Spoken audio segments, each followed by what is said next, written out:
mempunyai filosofi pohon pisang. Pohon pisang itu bisa dibilang semua bagiannya bisa berguna, mau dari daunnya, batangnya, buahnya, itu bisa berguna untuk masyarakat, dan itu yang menjadi bagian dari kami juga. Apapun yang kami lakukan itu harus berguna untuk masyarakat.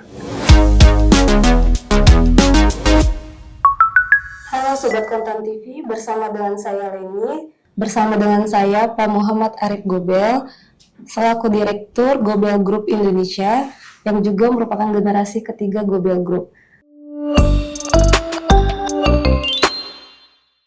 Oke Pak, kalau untuk secara usia kan Gobel Group ini udah menginjak genap 70 tahun ya Pak. Nah kalau dari Bapak sendiri nih sebagai perusahaan asli dari Indonesia, dari sudut pandang Bapak, apa sih Pak makna tonggak 70 tahun ini bagi perusahaan dan juga dari sisi perjalanan industri nasional? Oke, terima kasih pertanyaannya. Insya Allah kami dari Gobel Group ini akan menginjak usia 70 tahun di bulan Agustus nanti. Dan ini memang adalah satu pengabdian dari kami, dari keluarga Gobel ini bagi bangsa dan negara. Memang tujuan dari perusahaan dibentuk ini oleh kakek kami ya, kakek saya ya, Pak Taib Muhammad Gobel, itu adalah untuk bagaimana agar kami bisa berkontribusi untuk negara. Jadi untuk negara Indonesia, pertama-tama yang dilakukan oleh pendiri perusahaan yaitu adalah membangun industri elektronika. Jadi memang itu adalah niatan beliau agar industri elektronika di Indonesia ini bisa bertumbuh kembang.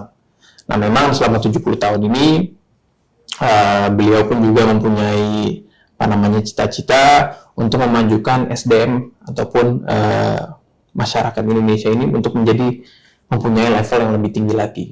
Jadi disitulah 70 tahun Gobel ini mempunyai pijakan ya. Jadi dari kami pun penerus, kami juga berpijak sampai kapanpun itu kami juga akan terus kembali kepada niatan pendiri perusahaan gitu Mbak. Oke Pak, kalau menoleh ke belakang sedikit, prinsip atau nilai utama yang membuat nilai Gobel Group itu mampu bertahan selama ini dan berevolusi apa sih Pak? Memang kami ini setiap hari selalu mengucapkan 7 prinsip perusahaan. Jadi dari 7 prinsip perusahaan itu kita selalu diingatkan kembali bahwa perusahaan ini memang prinsip yang pertama itu utamakan berbakti kepada negara melalui industri. Jadi kembali lagi kepada niatan pendiri perusahaan untuk berbakti, berkontribusi untuk negara. Jadi itu yang selalu kita ucapkan setiap hari. Jadi semua karyawan pun pasti teringat gitu. Oke, tujuan kita bekerja di sini, tujuan kita membangun industri ini yaitu untuk membangun industri untuk berkontribusi terhadap negara. Dan yang tidak kalah penting juga selain 7 prinsip perusahaan itu pun kita juga mempunyai filosofi pohon pisang. Nah, filosofi ini itu pun juga mempunyai arti yang cukup kuat ya. Dan ya salah satu artinya adalah pohon pisang itu bisa dibilang semua bagiannya bisa berguna. Mau dari daunnya, batangnya, buahnya, itu bisa berguna untuk masyarakat. Dan itu yang menjadi bagian dari kami juga. Jadi kami selalu berpedoman apapun yang kami lakukan itu harus berguna untuk masyarakat. Jadi disitulah filosofi dan juga nilai-nilai perusahaan yang kita terus pegang teguh sampai sekarang. Oke Pak, kalau misalnya dari Bapak sendiri nih melihat peran Gobel Group untuk mendorong transformasi dan terutama di era digital dan AI yang sudah berkembang jauh pesat ya, gimana sih? Kembali lagi di 7 prinsip perusahaan itu sendiri, di prinsip ke-6 itu kita juga berbunyi utamakan menyesuaikan diri dengan kemajuan zaman. Jadi dengan perubahan zaman yang begitu cepat, kita juga dituntut bagaimana kita harus bisa beradaptasi dengan apa yang terjadi dengan sekarang. Nah memang perkembangannya ya teknologi dan mungkin tadi disebutkan AI itu ini sangat pesat dan sangat perubahannya juga begitu besar ya. Nah, ini adalah salah satu tantangan kami. Bagaimana kami yang tidak kalah penting, tidak hanya teknologinya saja, cuma yang tidak kalah penting itu adalah manusianya. Manusianya ini, yang bekerja di Gobel ini, kami harus terus memberikan pelatihan-pelatihan agar mereka bisa memahami, agar mereka bisa mengimplementasi apapun yang terjadi perubahan di sekarang ini. Jadi memang kembali lagi kalau saya garis bawahi, yang kami lakukan ini dalam perubahan era digital maupun AI ini adalah orangnya sendiri. Ini yang kami siapkan. Gitu, Mbak. Sebagai generasi ketiga Gobel Group nih Pak, gimana sih Pak mendefinisikan ulang strategi bisnis keluarga tuh biar tetap relevan dan juga untuk membina, maksudnya SDM sekarang yang memasuki fase Gen Z juga. Gimana kepemimpinan Bapak di Gobel Group? Kalau menyikapi dengan pergantian era ya, ataupun misalkan karyawan-karyawan yang baru yang masih muda, supaya bagaimana caranya kita bisa relevan terhadap mereka, memang banyak hal yang kita lakukan. Tentu kembali lagi terhadap prinsip perusahaan kami ya, prinsip itu menyesuaikan diri dengan kemajuan zaman, tentunya menyesuaikan diri dengan perubahan zaman yang termasuk salah satunya adalah manusianya. Jadi yang kita lakukan juga adalah kita meninjau kembali peraturan-peraturan perusahaan, kita meninjau kembali fasilitas-fasilitas perusahaan. Jadi seperti apa sih sekarang ini yang ekspektasi daripada teman-teman di luar sana terhadap lingkungan kerja itu seperti apa. Jadi ini kita juga mencoba untuk mengikuti ekspektasi-ekspektasi tersebut. Tetapi kembali lagi kita mempunyai filosofi dan juga prinsip perusahaan yang memang harus dijaga. Jadi tidak semata-mata kita merubah semuanya, tidak, tapi kita merubah, menyesuaikan, tetapi dengan koridor yang sudah diberikan oleh pendiri perusahaan. Baik Pak. Kalau di luar konteks 70 tahun perusahaan sendiri, boleh diceritakan sedikit nggak sih Pak tentang perjalanan pribadi Bapak, mulai dari menempuh pendidikan sampai berkarir? Oke, kalau pendidikan sendiri, ya saya lahir di Indonesia, sekolah di sini, tapi waktu saya SMP, saya pindah ke Australia. Di sana saya kurang lebih 5 tahun ya, sampai lulus SMA, baru saya menimba ilmu kembali, alhamdulillah bisa berkesempatan di Jepang. Di Jepang, kuliah di sana, kurang lebih 4 tahun, sempat bekerja juga di Jepang, walaupun cuma sebentar. Kembali ke Indonesia itu sebenarnya karena ada COVID tuh. Ada COVID, jadi saya harus kembali ke Indonesia dan mulailah masuk ke Gobel. Nah, di Gobelnya sendiri pun juga saya juga awalnya masuknya itu di bagian sales dan planning, dan itu berjalan terus sampai sekarang. Dan memang yang perlu digaris bawah juga ya, memang dari kita, kalau kita lihat dari Pak Rahmat, dari Pak Abdullah, maupun saya, maupun saudara-saudara saya semua, itu selama pada masa kita sekolah, kita itu juga tidak diharuskan, tetapi kita di-encourage untuk magang di perusahaan. Jadi misalkan saat SMA, ya mungkin nggak SMA lah ya, mungkin kuliah itu pas libur, kan lumayan panjang kalau kuliah libur ya, ada 1-2 bulan lah. Nah itu pas misalkan kembali ke sini, ke perusahaan dulu gitu.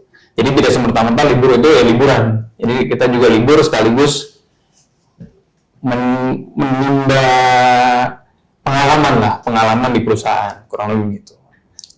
Oke, berarti waktu di Jepang itu kuliah? Kuliah, ya. S1 atau? S1. Oke, kalau pengalaman menarik semasa kuliah sendiri, ada yang bisa diceritain nggak sih Pak? Pengalaman menarik semasa kuliah? Yang relevan sama ini karir sekarang? Oke. Kalau saat kuliah itu mungkin yang bisa juga relevan dengan karir saya sekarang sebenarnya adalah selama kuliah saya juga bahasanya adalah part time lah ya, part time job. Saya juga mengambil part time job. Di sana saya mengambil dua. Pertama yang itu sebagai di restoran. Oke. Jadi sebagai waiter saya juga ya di sana lah bekerja. Dan di sana yang bisa saya ambil adalah sebenarnya apalagi pekerjaan servis ya, itu tidak semerta-merta kita hanya memberikan makanan gitu, tidak mengambil makanan gitu kita dari kitchen terus ke table, enggak, tapi banyak hal yang tidak tersirat tapi kita harus lakukan. Itu bagaimana caranya kita men-treat customer tersebut. Jadi bagaimana caranya kita juga agar customer ini happy. Akhirnya ya karena saya juga dapat persenan ya, misalkan dari penjualan, tip ya bahasanya, tip itu ya kita supaya mereka happy, mereka nambah lagi, mereka happy, wah jadinya dapat tip gitu. Nah itu adalah tip itu kalau saya mengartikannya, dan ini juga sama seperti pengertian Pak Rahmat ataupun kakek ini, profit itu adalah penghargaan dari customer atas barang atau jasa yang kita berikan. Nah, jadi di sini saya juga berpengalaman pengertian yang sama. Jadi jadi saya harus memberikan yang terbaik untuk karyawan ini supaya mereka bisa memberikan penghargaan tersebut terhadap kami. Jadi itu adalah suatu pengalaman. Dan ini juga sama. Saya juga selain di restoran, saya juga menjadi tour guide ya. Tour guide. Di Jepang ya. Saya juga di tour guide di sana, dan memang juga saya bekerja bersama senior saya lah. Jadi di sana di tour guide itu kan sama jasa. Jadi kita juga harus dituntut bagaimana kita bisa memberikan pengalaman yang terbaik untuk customer kami yang datang dari luar negeri mungkin ke Jepang. Bagaimana mereka mendapatkan waktu yang sangat-sangat berharga bagi keluarga dan teman-teman mereka gitu. Nah, jadi di situ dituntut saya juga harus berpikir out of the box. Karena kalau misalkan di tour guide ya, kadang-kadang hujan, kadang-kadang terang, kan udah waktunya udah fix. Kalau misalkan harusnya pergi outdoor, tiba-tiba hujan, nah gimana? Nah, jadi kan kita harus ada plan A, plan B. Nah, di situ mungkin salah satu hal-hal yang saya rasa, ini ternyata kebawa juga oleh saya sampai sekarang. Diimplementasiin juga di. Iya, sebenarnya jadi kebiasaan ya. Karena memang di sana dituntutkan kayak, ayo ini gimana A, B, C-nya gitu. Jadi nah, sampai sekarang ya alhamdulillah ya bisa berguna lah. Berarti emang fluent juga ya Pak untuk bahasa Jepang? Ya sedikit-sedikit lah. Karena sekarang juga ada bantuan yang lebih canggih ya dari AI ataupun lain-lainnya. Jadi menurut saya sih ya bisa lebih lancar, tapi kita tidak terlalu fasih. Paham nggak? Iya, paham. Tapi kalau untuk di Jepang itu di univ apa dan jurusannya apa sih Pak?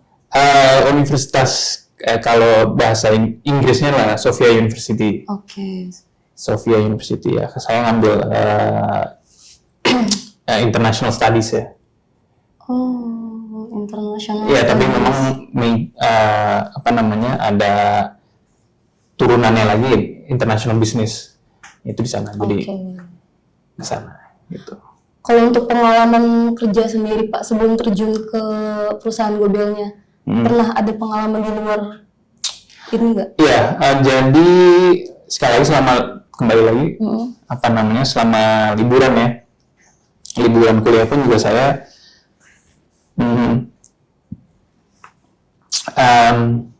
juga beberapa kali di sini itu magang di perbankan juga pernah, di consulting industry juga pernah, dan di Jepang pun juga saya sempat kerja di consulting industry juga di sana. Jadi di sana juga saya belajar budaya kerja Jepang lah. Nah, bagaimana cara kerja mereka, karena memang pada dasarnya kami banyak juga melakukan kemitraan dengan perusahaan Jepang. Jadi itu adalah bekal saya untuk agar bisa berkomunikasi dan juga bisa mengerti mereka. Gitu. Oke. Kalau untuk Pak Arif sendiri pertama kali terjun ke dunia profesional nih, di Gobel Group mungkin ya, tantangan terbesar yang Bapak hadapin untuk menjalani keluarga bisnis seperti itu apa sih Pak yang terberat? Yang terberat sebenarnya adalah bagi saya, bagi saya itu adalah sebenarnya ekspektasi. Ekspektasi sebagai generasi penerus, ini mereka semua orang pasti mempunyai harapan yang cukup tinggi, membawa perubahan.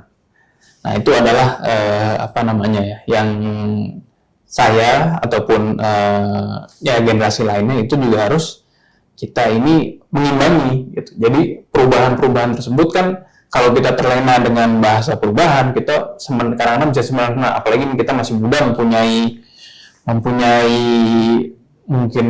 semangat yang tinggi gitu, membawa perubahan. Nah, tetapi kembali lagi kita juga harus ada koridor-koridor yang sudah ditetapkan oleh pendiri perusahaan maupun sekarang Pak Rahmat. Gitu. Jadi kita harus kembali lagi kepada visi misi Pak Rahmat maupun Pak Taib. 7 tadi ya Pak? 7 prinsip perusahaan dan juga filosofi pohon pisang itu sendiri. Nah, jadi memang itu adalah pedoman kami lah, gitu Mbak. Oke. Kalau untuk Pak Arif dalam memimpin organisasi yang besar saat ini, tekanan terbesar kan tadi kayak ekspektasi ya Pak. Kalau saat ini itu untuk pertama terjun. Kalau untuk saat ini sendiri apa sih Pak? Saat ini sendiri menurut saya itu masih relevan ya, apalagi dengan adanya perubahan era yang cukup masif gitu, dengan adanya perubahan digital maupun sekarang ini AI.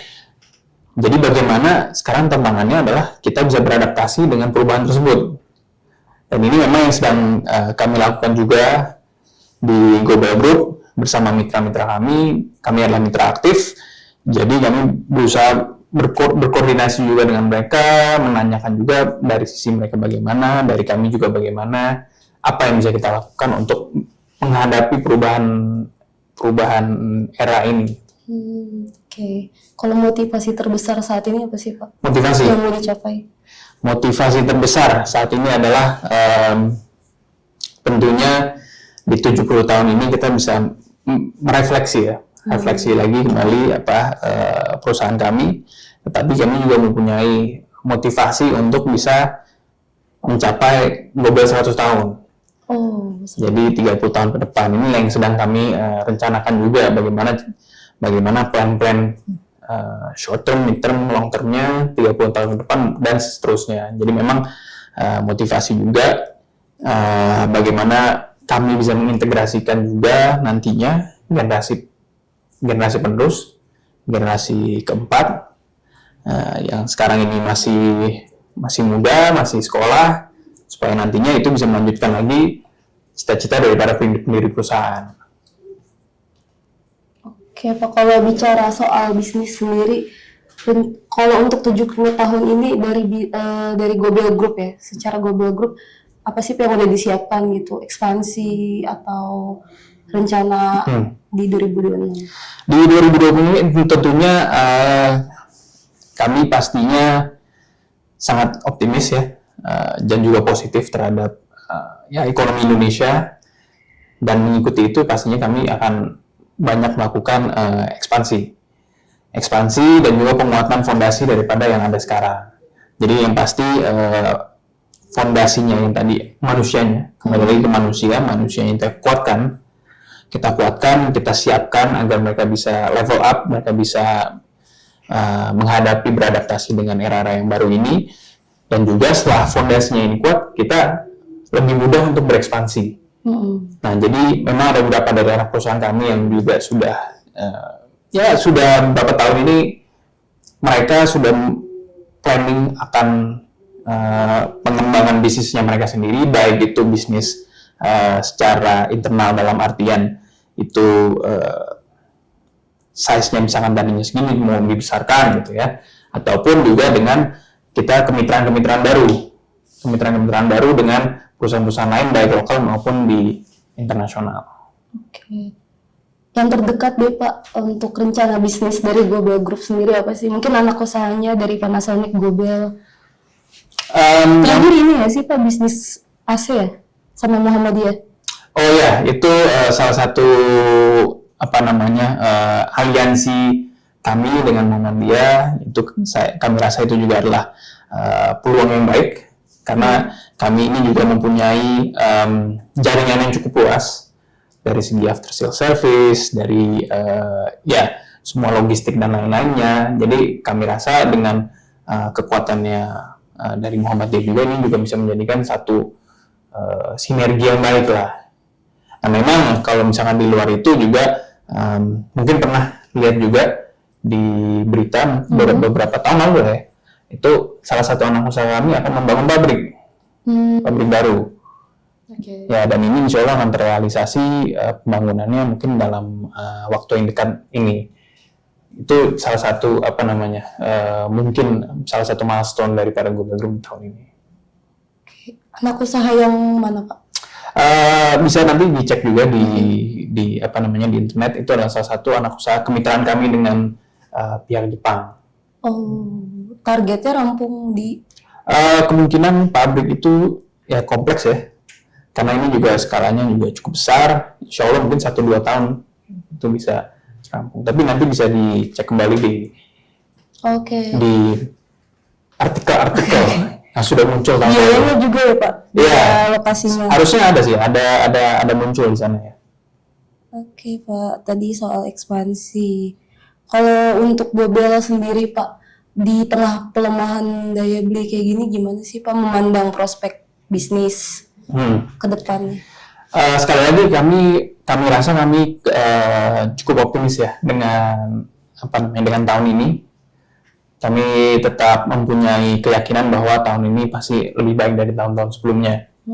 Jadi kami bagaimana kami mengantisipasi tahun yang berjalan ini, tentunya kami dari usaha-usaha yang ada ini kita kembali tinjau gitu. Mereka bisnisnya bagaimana? Industrinya mereka yang mereka geluti itu bagaimana? Karena kan kita cukup luas ya, ada yang dari elektronik, manufaktur, food, logistik dan lain-lain. Jadi kami tinjau kembali kepada industri-industrinya itu. Tetapi yang tidak kalah penting adalah karena kita ini dibangun dalam satu sinergi antar perusahaan ini dibangun itu untuk sinergi antar perusahaan. Jadi yang kami tekankan sekarang adalah bagaimana kita bisa mengoptimalkan performa daripada perusahaan ini ke perusahaan yang lain. Jadi kami mempunyai perusahaan logistik, mempunyai perusahaan catering, jasa service, dan lain-lainnya. Jadi satu perusahaan ke perusahaan lain itu terikat lah. Nah, jadi kami ini sekarang kembali lagi melihat performa dari setiap perusahaan ini agar bisa membantu perusahaan yang lain. Jadi lebih optimal lagi. Oke. Ya. Ada rencana akuisisi lini usaha lain nggak sih pada waktu dekat? Dalam waktu dekat ya insya Allah ada beberapa ya. Tetapi saya belum bisa disclose di sini karena masih private information ya. Apa sih Pak yang paling prospek Pak yang belum ada di lini usaha Gobel yang lagi tentunya kalau kami lihat itu prospek dan ini sejalan ya dengan roadmap pemerintah juga yang paling yang kami rasa juga mempunyai dampak cukup besar itu adalah logistik. Oh, logistik. Ya, logistik itu ya kita bisa lihat banyak sekali perbandingan logistik Indonesia dengan di luar. Indonesia masih banyak room to improve-nya. Nah, memang Indonesia cukup luas, negara kepulauan, butuh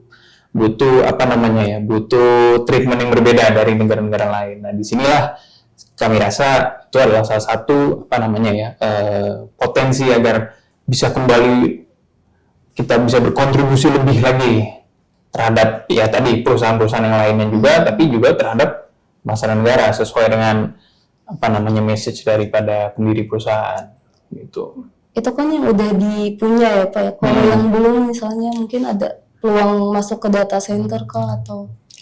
Tentunya memang data center itu sangat-sangat apa namanya ya, sangat-sangat menjanjikan maupun itu sangat-sangat penting, esensial bagi apa namanya security daripada data orang-orang Indonesia maupun data negara itu sendiri.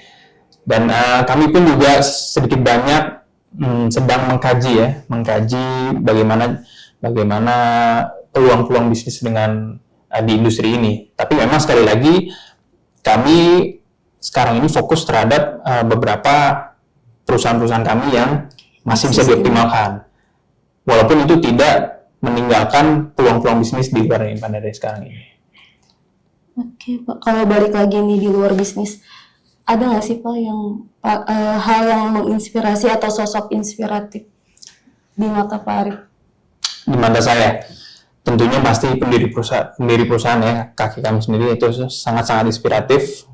Bagaimana beliau bisa mendirikan mempunyai visi yang sangat besar dengan keterbatasan beliau pada waktu itu.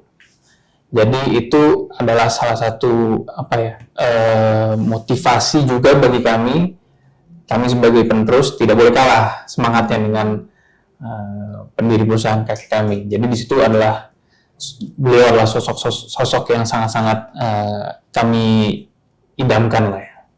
Oke, kalau di sela kesibukan Bapak sebagai direktur, hobi apa sih Pak yang lagi digeluti saat ini?